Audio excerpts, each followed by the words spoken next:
So we have a node created for this contact, and that's great, but we're not displaying it yet. So let's go ahead and work on that. Let's go into the edit.html, and here we have a form somewhere that we need to loop through it, right? Some static data. As you can see, this is where we have it. All right, so what I'm gonna do is I'm gonna put this in the list items right here. This is one contact, and this is another one. I mean, another one note, and this is another note. So I'm just gonna take that one off, and I'm gonna use this list item to produce the other one, all right? To have a template for the other one. So we're gonna loop through this, and we're gonna say for n, which is gonna be notes, all right? Now we're not passing in notes yet, so we have to pick up notes and pass them down, right?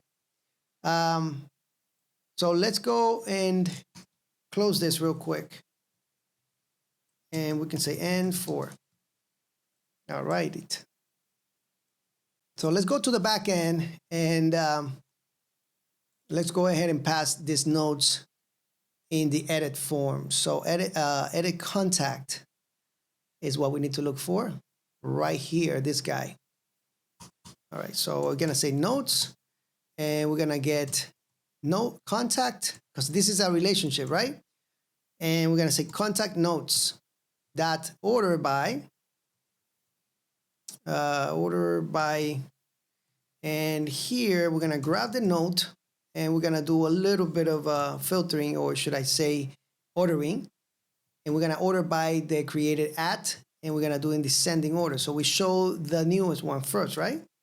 And then here we'll just put all, just like that. Let's make sure that this is actually spelled correctly.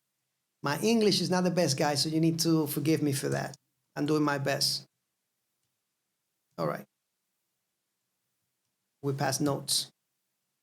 All right, let's go back in here, and if we refresh, we can see that we still have that. All right, let's go back into edit, and let's see what we got here.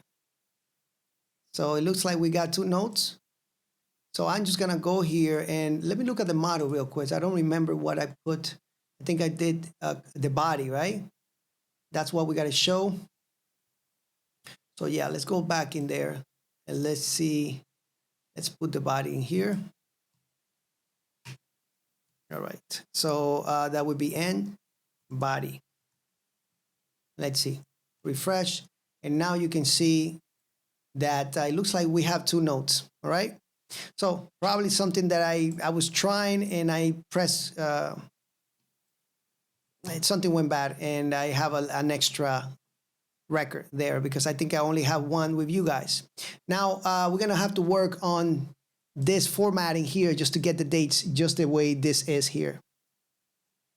Let's go ahead and try this. I think I did something already in the back end, so I think our date is actually formatted correctly in such a way that we can use it. Let me see. I'm not gonna look at it right now. I'm not gonna look at the back end. I'm just gonna display here and see how it looks, and then we'll judge from there. If we have to modify it, we'll modify, but I think I did something already in the back end, and it's recorded properly. Let's refresh, and yeah, it's good. Yeah, we got it good here. So really good stuff. All right, so let's go here. After this list item, what I'm gonna do is I'm gonna have an else statement. And this else is gonna serve for us to create a no notes yet. So let's go ahead and put something here real quick. Let's do, this would be gray. Let's make it a gray 400 so it's in the middle. It's not that dark and not that light. And let's make it text small. All right, so we're not gonna see it with Adam. We're gonna see it with another one that doesn't have notes. And you can see that it says no notes yet. All right, super, super cool. Also, if anything, we don't have any notes, just in case, if anything, I don't want any errors here. What I'm gonna do is I'm gonna put a default with Jinja here, and we can just do this and put this list here just like that. All right, just in case, and that shouldn't break your application. Perfect. All right, guys, I'll see you on the next one.